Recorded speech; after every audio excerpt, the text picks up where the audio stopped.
बातें अब तक की क्या कुछ हैं वो हम आपको बता रहे हैं, लगातार उन तस्वीरों को भी हम आप तक पहुंचा रहे हैं। 10 बड़ी बातें हम आपको फटाफट बता देते हैं। 100 लोगों के लापता होने की आशंका अब तक जाहिर की जा चुकी है। इसके अलावा 2 लोगों के शव भी बरामद किए गए हैं, उसकी पुष्टि कर दी गई है। साथ ही साथ ऋषिगंगा पावर प्रोजेक्ट को भारी नुकसान पहुंचा है। जल विद्युत परियोजना के डैम बैराज साइट को भी नुकसान पहुंचा है। कुछ झूला पुल भी इसकी चपेट में आ गए हैं। हरिद्वार जिले में भी अलर्ट जारी कर दिया गया है। गंगा घाटों को खाली करने के आदेश भी दिए गए हैं। गंगा किनारे बसे लोगों को भी शिफ्ट किया जा रहा है। तेज उफान पर इस वक्त अलकनंदा नदी बह रही है। मैदानी क्षेत्रों में भी बढ़ सकता है गंगा का जलस्तर। ऋषिकेश में गंगा नदी में राफ्टिंग पर फिलहाल रोक लगा दी गई है। चमोली घटना के लिए 5 चॉपर्स की व्यवस्था की गई है। रेस्क्यू ऑपरेशन में 3 हेलीकॉप्टर लगाए गए हैं। एसडीआरएफ की पूरी टीमें वहां पर मुस्तैद हैं, मौके पर मदद के लिए पहुंच चुकी हैं।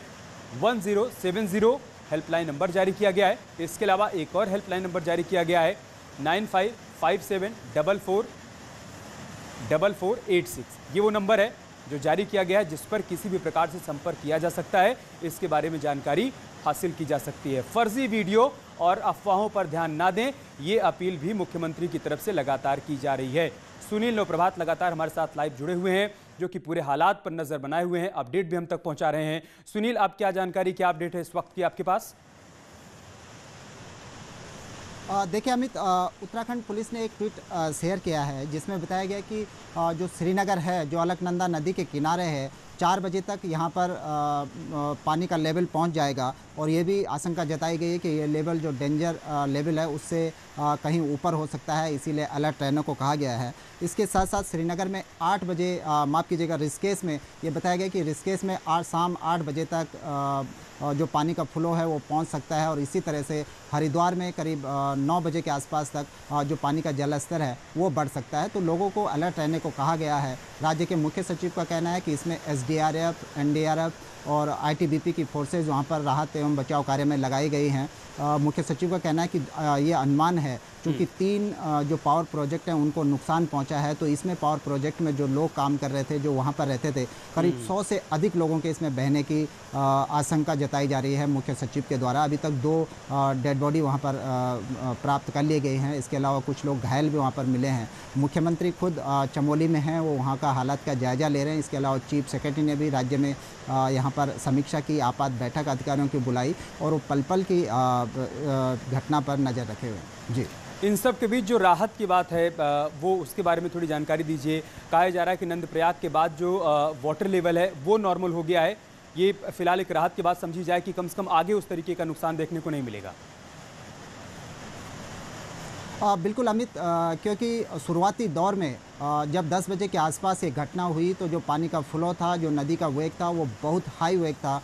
खुद मुख्य सचिव का कहना है कि घटना के वक्त ऋषिगंगा और आसपास के क्षेत्रों का नदियों का जो जलस्तर था वो करीब 3 मीटर ऊपर तक पहुंच गया था अपने सामान्य जलस्तर से। ये अनुमान जताया जा रहा था कि जब हजारों टन मलबे के साथ जो पावर प्रोजेक्ट के टूटने के बाद आया, अगर वो आगे जाता है अलकनंदा या गंगा में मिलता है तो ये श्रीनगर और ऋषिकेश जैसे क्षेत्रों में तबाही मचा सकता है, नदी के किनारों में कटाव कर सकता है। तो इसके लिए लोगों को अलर्ट किया गया था। लेकिन ये अच्छी सूचना इस बीच है कि इसका जो नदी का जो लेवल है वो चमोली में तो कम हुआ ही है, उसके निचले क्षेत्रों में भी अब उसका प्रभाव कम देखने को मिल रहा है। लेकिन एहतियात बने रहिए हमारे साथ। जियोग्राफिक एक्सपर्ट बिष्ट सर इस वक्त हमारे साथ जुड़ चुके हैं। बिष्ट सर, अब तक की जो परिस्थितियां हैं, क्या संकेत मिल रहे हैं कि आगे अभी हम ये उम्मीद करें कि धीरे धीरे सब कुछ नॉर्मल हो जाएगा या फिर और अधिक नुकसान की आशंका है? अभी तक फिलहाल जो तस्वीरें सामने आई हैं उससे कहीं ज़्यादा नुकसान हुआ है क्या? नहीं, जो इनिशियल स्टेज में ऋषिगंगा के पास जो इंसिडेंस हुआ है वहाँ पे चूंकि ग्रेडियंट नदी का बहुत ज़्यादा है और उसका जो मतलब जो उसका विड्थ है वो भी बहुत कम है, इट्स नैरो वैली। तो इस नाते वहाँ पे जो इंटेंसिटी थी वो सोर्स ऑफ वाटर की वो ज़्यादा नजर आई। लेकिन जैसे जैसे ये नीचे जाएगा तो वैली वाइड होती है और वाइड होने की वजह से उसका जो लेवल है वो कम हो जाता है।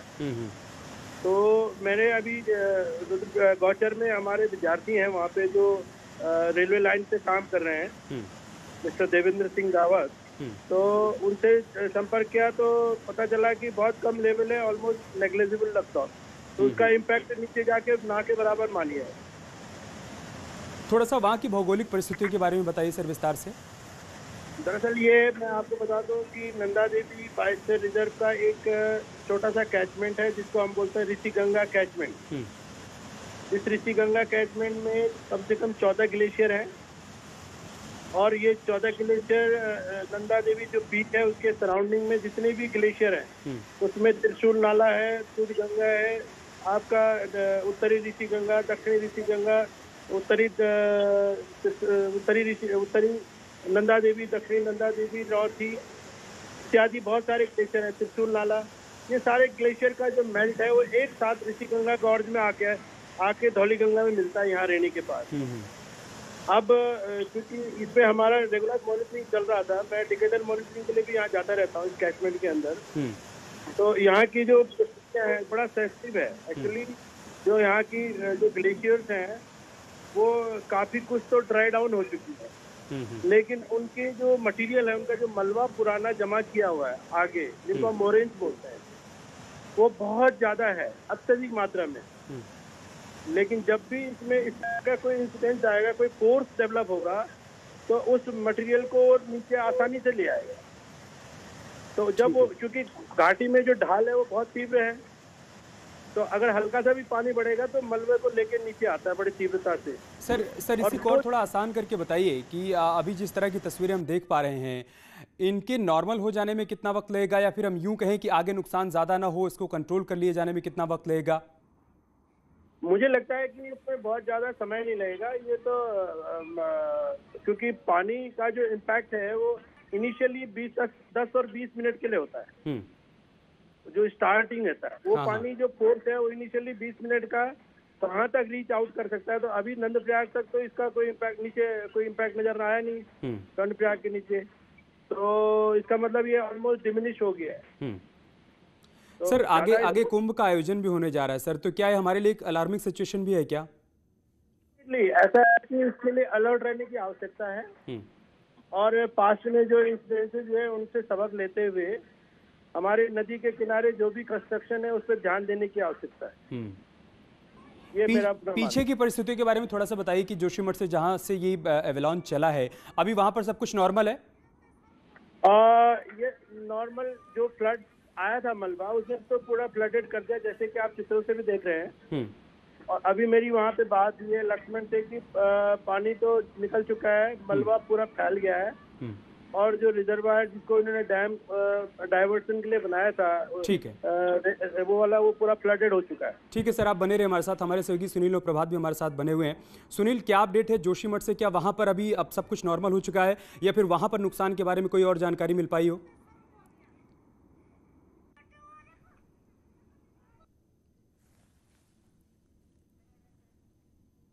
सुनील, आवाज मिल पा रही है आपको?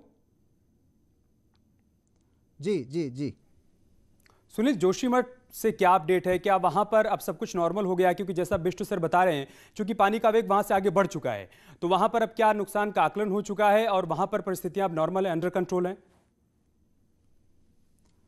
देखिए, शुरुआती दौर में जब ये पूरा उफान आया तो भारी तबाही वहाँ पर है। अभी इसका आंकलन करना बहुत जल्दबाजी होगी और जो सर्च एंड रेस्क्यू का कार्य है वो लगातार वहाँ पर जारी है। अभी एसडीआरएफ के द्वारा जो सूचना दी जा रही है, बताया गया कि जो नदी का जो पानी है वो रुद्रप्रयाग तक पहुँच चुका है। लेकिन जैसे अभी बिष्ट जी बता रहे थे कि चूँकि चमोली वाला जो एरिया है, ऋषिगंगा का जो एरिया है वो बेहद नैरो घाटी है। निचले क्षेत्रों में जैसे जैसे नदी का जो जलागम क्षेत्र है वो चौड़ा होता जाता है, उसके फाट चौड़े होते जाते हैं, तो वहाँ पर नदी का वेग जरूर कम देखा जा सकता है। लेकिन जोशीमठ का जो ऋषिगंगा का क्षेत्र है या उससे लगा हुआ जो क्षेत्र है, वहाँ पर अभी कितना नुकसान हुआ, कितने लोग इसमें बहे, इसका ठीक ठाक आंकलन अभी करना जल्दबाजी होगा। हालांकि शासन की ओर से भी ये बात कही गई है कि 100 से अधिक लोगों की इसमें बहने की आशंका है, लेकिन एक एग्जिट आंकड़ा कि कितने लोग इसमें बहे, कितने लोग तस्वीरों में सीएम को भी देख पा रहे हैं, उनके बारे में क्या अपडेट है? इस वक्त सीएम कहां पर पहुंचे हुए हैं? देखिए, मुख्यमंत्री ने उस पूरे क्षेत्र का दौरा किया, उन्होंने हवाई सर्वेक्षण भी किया, ज़मीन पर उतरकर वहाँ के हालात का जायजा भी लिया कि क्या कुछ वहाँ पर हो रहा है। मुख्यमंत्री के आज देहरादून में बहुत व्यस्त प्रोग्राम था। वो खुद जब ये घटना की सूचना सामने आई, वो उस समय यहाँ पर एक रेलवे ओवर ब्रिज का आज शिलान्यास कार्यक्रम था, उसमें मुख्यमंत्री मौजूद थे। उनको अचानक जब सूचना मिली तो मुख्यमंत्री ने मंच से ही जो सचिव डिजास्टर मैनेजमेंट है उनसे बात की, मुख्य सचिव से बात की, और वहीं से मुख्यमंत्री ने अपने सारे कार्यक्रम स्थगित करते हुए मुख्यमंत्री ने कहा कि उनको चमोली जाना है, तो कार्यक्रम को बीच में छोड़कर सीधे आपदा प्रभावित क्षेत्र में निकल गए। इसके अलावा राज्य के जो मुख्य सचिव हैं वो लगातार आज सचिवालय में बैठकर मॉनिटरिंग कर रहे हैं। वो खुद डिजास्टर कंट्रोल रूम में गए, जो सचिवालय में बनाया गया है, पूरे राज्य के हालात पर नज़र रखता है। वहाँ पर उन्होंने अधिकारियों से जानकारी ली, उनको आवश्यक दिशा निर्देश दिए गए और करीब 5 चॉपर इस पूरे काम में लगाए गए हैं ताकि कोई हताहत वहाँ पर मिलता है तो उसको सीधे हायर स्टेशन में भेजा सके उचित उपचार के लिए। इसके तमाम प्रबंध वहाँ पर किए गए हैं। इसके अलावा जो डिस्ट्रिक्ट एडमिनिस्ट्रेशन है, चाहे वो पौड़ी का हो या हरिद्वार का हो, उनको अलर्ट मोड पर रखा गया है। नदी के आसपास के जो गांव हैं सुनील, उनके बारे में क्या अपडेट है? वहां के लोगों के बारे में क्या अपडेट है? क्या वहां से समय रहते सबको विस्थापित कर दिया गया या फिर कुछ आबादी अभी ऐसी भी है जिनको विस्थापित किया जा रहा है, प्रोसेस चल रहा है? देखिए, चूँकि समय काफ़ी था, 10 बजे के आसपास जब चमोली में ये घटना हुई, तत्काल बाद सूचना मिली कि चमोली में ग्लेशियर फटने, उसके बाद जो पावर प्रोजेक्ट है उसके डैमेज होने के कारण नदी उफान पर है, तो निचले क्षेत्रों को अलर्ट कर दिया गया था। नदी के किनारे जो लोग रहते हैं या नदियों में जाते हैं, खासकर अगर रिस्केस की बात करें कि वहाँ पर राफ्टिंग बड़े पैमाने पर होती है, टूरिस्ट बड़े पैमाने पर रहते हैं जो नदी किनारे रहते हैं, तो उनको उसी समय अलर्ट कर दिया गया था। चूँकि पानी निचले क्षेत्रों आने में एक लंबा समय लगेगा और खासकर जिस तरह से अभी बताया गया एक्सपर्ट्स के द्वारा कि चूंकि चमोली में इसलिए भी ये बहाव ज़्यादा तेज़ देखने को मिला कि वो एक नैरो घाटी है, लेकिन निचले क्षेत्रों में नदी काफ़ी चौड़े फाट में बढ़ जाती है, तो यहाँ पर जो नदी का लेवल है वो कम रह सकता है, उसका उतना प्रभाव देखने को नहीं मिलेगा। लेकिन फिर भी प्रशासन ने एहतियात के तौर पर हरिद्वार से लेकर यूपी के क्षेत्रों में भी जहाँ जहाँ गंगा जाती है नज़दीकी क्षेत्रों को, वहाँ पर भी अलर्ट कर दिया गया है कि फिलहाल जब तक पानी पूरी तरह से नहीं आ जाता तब तक लोगों को अलर्ट रहने को कहा गया है। इसी से जुड़ा मेरा अगला सवाल भी है सुनील कि कुंभ का आयोजन भी होने जा रहा है, तो क्या इसका इम्पैक्ट हमें हरिद्वार तक देखने को मिलेगा? वहां पर इसको लेकर कैसी तैयारियां अभी की जा रही हैं? मतलब प्रोएक्टिव अप्रोच दिखाया जा रहा है क्या?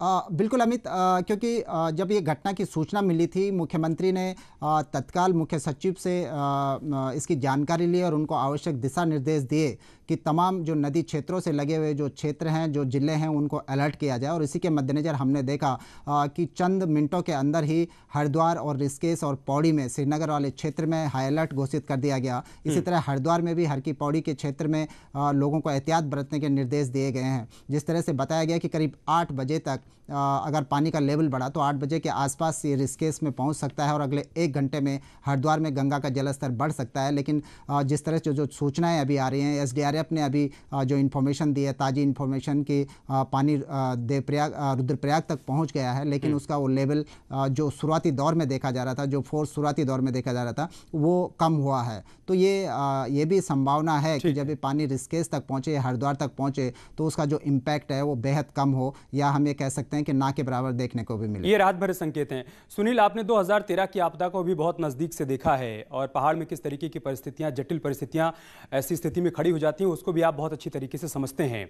आज किस तरीके की चुनौतियां होंगी एनडीआरएफ की टीम के सामने, एसडीआरएफ की टीम के सामने या फिर जिला प्रशासन के सामने कि नुकसान का जो दायरा है उसको कम से कम किया जा सके?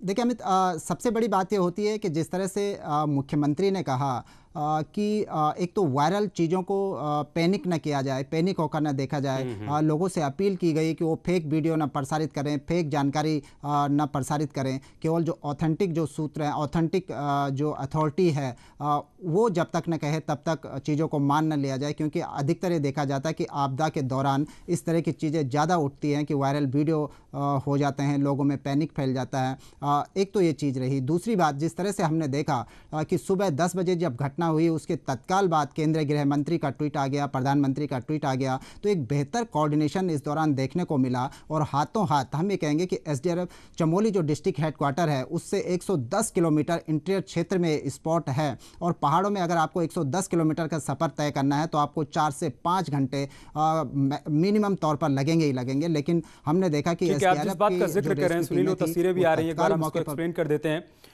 सीएम त्रिवेंद्र रावत चमोली पहुंच चुके हैं, जिसकी तस्वीरें इस वक्त हम आपको दिखा रहे हैं, उनके साथ पूरा डेलीगेशन है। दरअसल सीएम ने जैसे ही इस पूरे हादसे की जानकारी उनको मिली वो तुरंत से ही एक्टिव हो गए, वो ट्वीट करने लगे, साथ ही साथ अधिकारियों को निर्देशित किया कि फौरन ही राहत टीमें मौके पर पहुंच जाएं और अफवाह ना फैलाई जाए, इसको लेकर भी लगातार वो ट्वीट करते रहे, लोगों से अपील करते रहे। ऐसी सिचुएशन में आमतौर पर पुराने वीडियोज वायरल किए जाते हैं, लोगों को कहा जाता है कि देखिए कितना भारी नुकसान हो गया, बहुत ज्यादा जनहानि हो गई है, लेकिन सीएम ने कोशिश की कि किसी भी तरीके से अफवाह पर भी लगाम लगाई जाए और साथ ही साथ फौरन राहत टीमें मौके पर पहुंच जाएं, ये भी सुनिश्चित किया जाए। इसके लिए प्रधानमंत्री, गृह मंत्री सभी ने बराबर का कोऑर्डिनेशन दिखाया। मुख्यमंत्री त्रिवेंद्र सिंह रावत से बातचीत की और खुद मुख्यमंत्री ने आज के अपने सारे कार्यक्रम को निरस्त करते हुए घटनास्थल पर जाने का फैसला किया। चमोली की तस्वीरें हम आपको दिखा रहे हैं।